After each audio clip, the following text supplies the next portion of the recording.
Now when it comes to the Kaaba, the main point that we try to communicate is the following. In Islam or in the Quran, God teaches that if all mankind and if all the jinn combine to sin and move away from God, then God doesn't lose one atom's worth of His kingdom.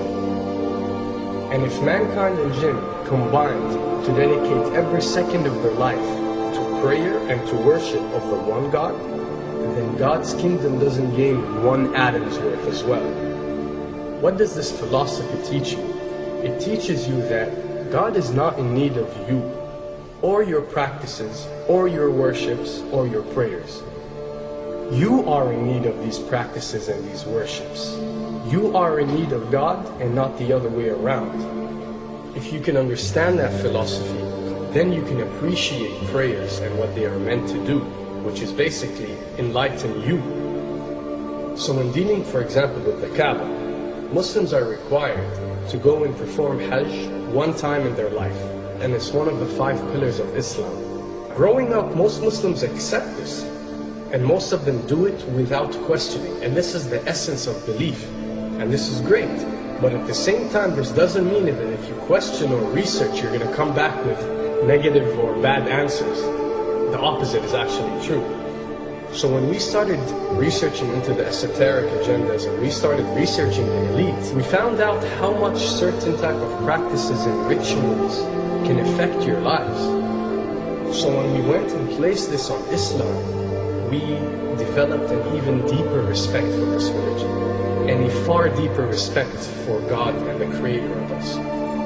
So when you go to the Kaaba and you circle around it 7 times, the essence of this worship is not that you are worshipping a stone, or that you are worshipping a house, or that you are worshipping a Kaaba. The Kaaba is merely the focal point, or the centerpiece, that all Muslims have to unite and focus their energy and prayers towards in a practice that is actually worshipping God.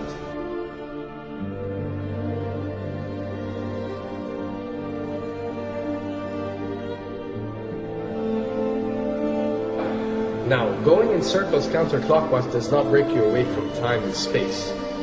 But the fact that the energy of the Kaaba is the strongest energy on earth and it flows counterclockwise, by you flowing in correlation with this energy, you are uplifting yourself. You are reaching spiritual levels that you rarely do experience anywhere else on earth. And the fact that you got to do it 7 times, and we are taught that there are 7 skies, or 7 samawat, or 7 spiritual planes, then one can discover that each circle breaks you through a spiritual plane spiritually, so you can reach the ultimate state of wisdom and spirituality. Does this mean that only Muslims can reach this level? Does this mean that if you're not Muslim, you give up or you reject this information? Not at all. In essence, any one of you, regardless of what your faith is, if you are dedicating your worship and your journey to the one and only Creator and not anything created, then you are on a righteous path.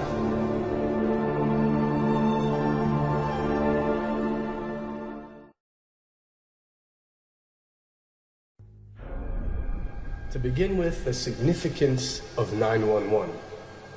What you have to understand, and what we are trying to explain, is that when dealing with extra dimensions, or when dealing with beings from extra dimensions like jinn, for example, or when dealing with the Illuminati, or the elite, or people that follow a certain type of esoteric agendas, although me and you communicate through words and letters, they have chosen a different type of language.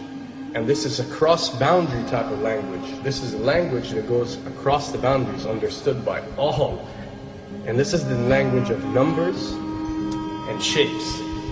And this is why whenever you do research about these groups, you'll find out that they practice something called sacred numerology and sacred geometry. What does this mean? It means that each number is given a meaning. Each shape is given a meaning. A meaning is communicated whenever a shape is presented or a number is presented by these specific groups. I'm not talking about random people or random groups. We're talking about specific groups that follow this type of agenda. When numbers are used, it signifies a certain type of meaning. When shapes are used, the same is followed. So, in their definition, in a numerological sense, 10 is the Alpha and the Omega, or the God. 11 is a step above God. 101 is a step above God. 911 or 911 is the skipping of God. It is the ultimate challenge. It is going from number 9, which has a specific meaning, to number 11 without going through 10. It's skipping God. So it's no coincidence that this event that we call 911 today took place on 911. It is the ultimate challenge.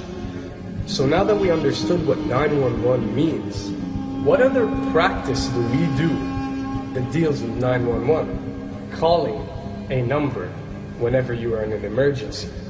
Now, creating an institution that helps people whenever they are in need of help and whenever they are experiencing an emergency is fine. There's nothing against it. There's no religion, there's no logical person on earth that will tell you this is wrong. But when you understand how sinister these elites are and the way they work on a level that's way beyond what you think.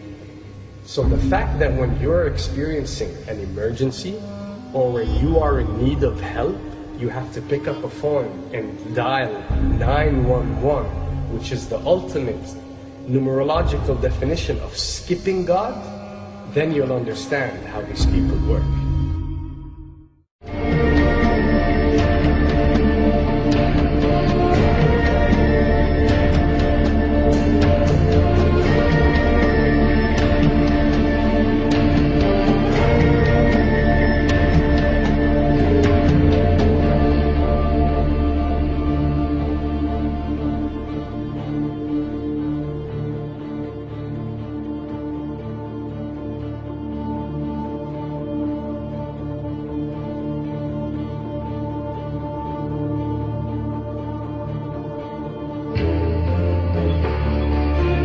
And when dealing with rituals, you would recognize that everything adds up.